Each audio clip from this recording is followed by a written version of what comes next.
굳이 도장을 찾은 분들은 분명히 도장에 어떤 특별한 게 있으니까 왔다고 생각을 하고,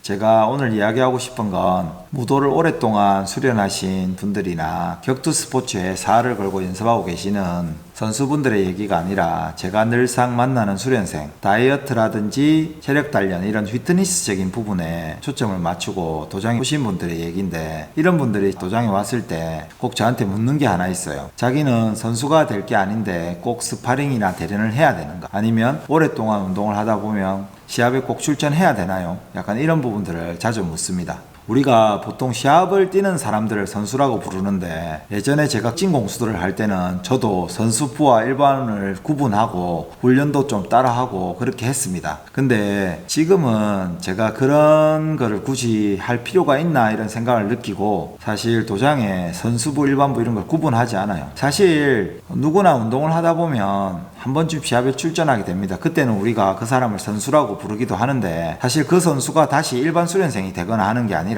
그냥 일반 수련생이 시합에 나가기도 하고 시합에 안 나가기도 하고 그냥 그렇게 하는 거죠. 사실 시합이 이제 수련의 전체적인 목표는 아니지만 어떤 커다란 목표 달성을 위한 단기적 목표는 될 수 있다고 생각합니다.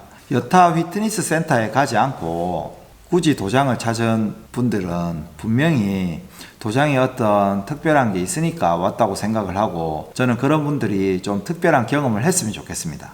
어떤 분들은 도장에 와서 그냥 좀 즐겁게, 사람과 사람이 몸이 섞여서 이렇게 연습하는 게 많으니까 좀 시간 가는 줄 모르고 그냥 즐겁게 운동을 하니까 운동량도 늘고, 혼자 헬스클럽에서 이제 운동하는 것보다 운동량이 훨씬 많고 그냥 재밌으니까 운동을 하신다는 분들도 계신데, 저 같은 경우에는 도장에서 줄 수 있는 좀 특별한 경험이 뭘까 생각해보면 약간 긴장감이라든지 어떤 이런 부분을 느끼고 이런 정신적인 부분을 단련해 나가는 부분이라고 생각을 합니다. 도장에서 사실 시합이라든지 이런 거를 굳이 참가까지는 안 하더라도 어떤 정신적인 부분을 자극을 받고 그거를 극복할 수 있는 부분들이 좀 있는데, 그 중에서 가장 대표적인 게 저는 대련이라고 생각합니다. 대련은 사실 우리가 이제 뭐 예를 들면 축구를 배우러 가서 친구들과 축구 시합을 하는 거와는 약간 다릅니다. 이게 사실은 폭력적인 부분이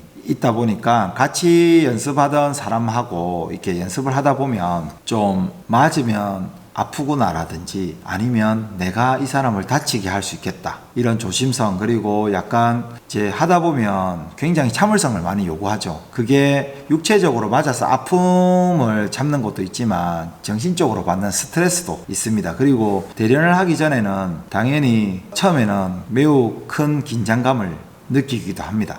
그리고 좀 이런 게 뭐가 있냐면, 대련을 하다가 내가 기술을 썼는데 좀 기술이 안 먹히거나 이러면 자존심도 상하고 왜 기술을 안 먹히지? 라든지 아니면 와, 이거 내가 연습 똑바로 안 하면 정말 내가 크게 다칠 수 있겠다 이런 생각을 하면서 진짜 내가 연습을 좀 더 열심히 해야 되겠구나 하는 마음도 굉장히 자연스럽게 느낍니다. 이게 재밌는 게, 똑같은 대련을 하더라도 자기가 연습이 부족하다고 생각하면 겁이 나기도 하고, 아니면 자기가 좀 이렇게 연습을 많이 했다고 생각을 하면 굉장히 자신감이 차서 빨리 대련을 하고 싶게 되기도 합니다. 결국 이 모든 게 여러 가지 육체적 운동을 통한 육체의 단련과 시합이나 대련을 통해서 긴장감을 느끼고 그것을 극복하고자 연습의 힘듦을 이겨내가는 과정 속에서 정신적인 부분을 단련해 나가는 부분이라고 생각합니다. 그리고 이런 측면에서 보면 가장 부합된 게 사실 시합이죠. 시합은 긴장감이라든지 정신적 자극이 도장에서 하는 대련하고는 사실 비교할 수 없을 만큼 크고, 룰에 부합하기만 한다면 연습 때 좀 제약되었던 기술이라든지 힘을 마음껏 발휘해 볼 수 있는 시험의 장이기도 하고, 어떤 상태인지도 모르는 불특정한 상대를 상대하는 길거리 실전보다 정정당당하게 완벽히 준비된 상대와 겨뤄볼 수 있는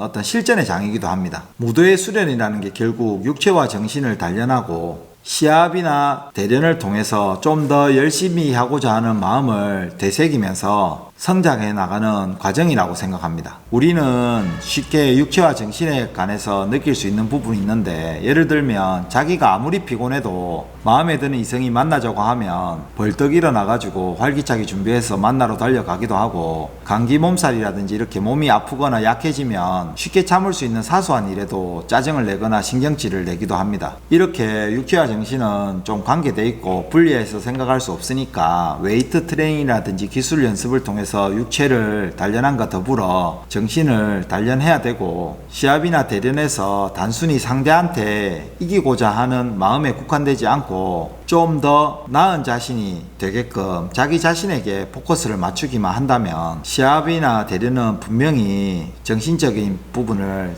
단련시켜 줄 수 있고, 좀 육체적인 단련도 좀 더 열심히 할 수 있는 계기를 만들어 줄 거라고 생각을 합니다. 특히 쿠도는 안전에 특화되어 있고 어떤 프로 선수를 키우는 그런 시스템이 아니라, 결국 여러분들을, 일반적인 사람들을 어떤 무도를 통해서 정신적으로나 육체적으로 발전시켜 줄 수 있도록 좀 시스템이 좀 갖춰져 있습니다. 그러니까 여러분들이 다이어트를 하러 왔건 체력을 그냥 단련하러 왔건 목적은 다를지라도 결국은 쿠도를 열심히 하는 것으로서 이제 여러분들이 단련해 나가는 게 가장 좋다고 생각을 합니다. 도장에 왔으니까. 그러니까 너무 처음부터 나는 스파링을 안 할 거야 라든지 시합에 나가지 않을 거야 라든지 이렇게 단정지어 생각하지 마시고, 그것은 도장에 와서 쿠도를 경험해 보면서 나중에 판단하셔도 됩니다. 근데 분명은 앞서 말씀드린 것처럼 정신적인 부분과 육체적인 부분 양쪽 다 중요하기 때문에 좀 이렇게 대련은 그 두 가지를 동시에 성장시킬 수 있는 어떤 하나의 방법이기도 하니까 열심히 연습해서 자신감 있게 도전할 수 있도록 노력해 봤으면 좋겠다 생각합니다. 감사합니다. 오스.